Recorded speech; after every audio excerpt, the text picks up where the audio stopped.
Hey everyone, and welcome back to part 5 of our 10-part tutorial, the MLOps Strategic Guide for IT Professionals. This explainer series is brought to you by Virtualization Options LLC, which is a Colorado-based technology research, education, and advisory organization.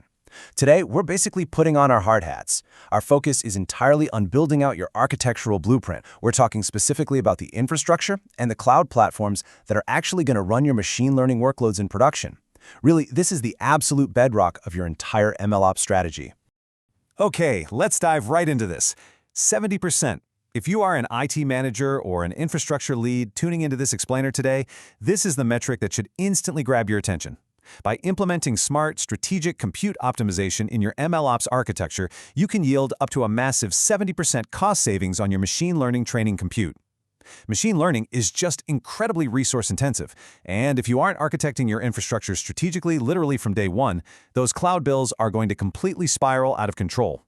So today, we're going to show you exactly where those savings come from. Here is our architectural blueprint for today. We'll start from the ground up with the infrastructure foundation, then look at managed cloud platforms, move into Kubernetes and multi-cloud, and finally, wrap things up with strategic compute optimization. All right, let's kick things off with Section 1, the infrastructure foundation.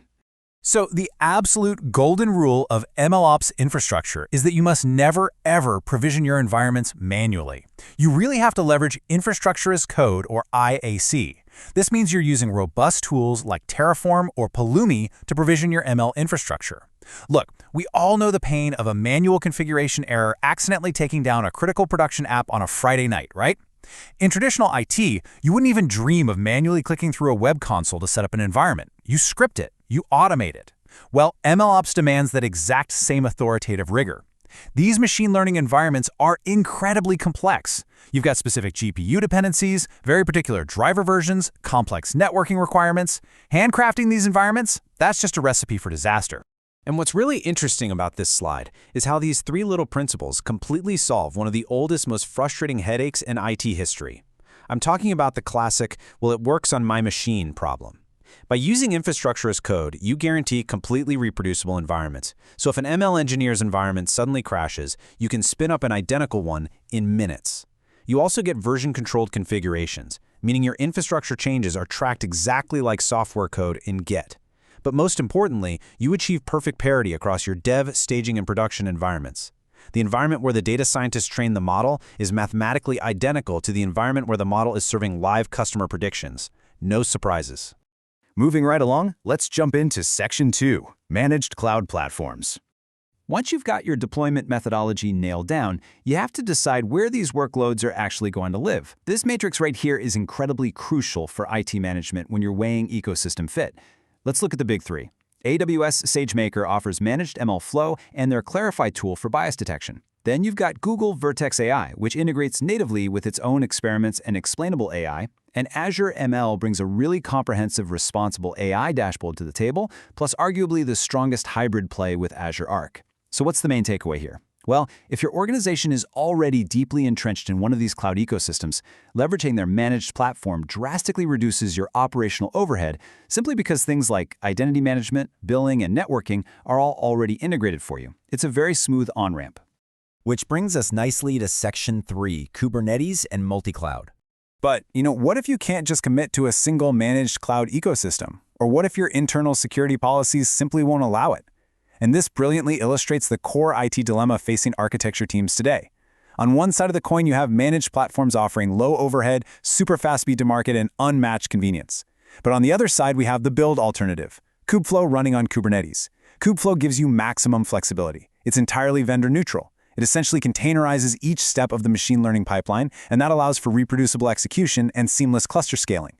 Whether you're running in AWS, Azure, Google, or literally your own private on-prem data center. Now, I want to be totally clear about something. Kubeflow absolutely requires a significantly higher operational overhead. You literally need a team that really knows Kubernetes to keep it running smoothly. But here is the thing. If your organization operates in highly regulated spaces like healthcare, finance, or government, and you're subject to strict data residency requirements, this higher overhead is a necessary and highly strategic trade-off.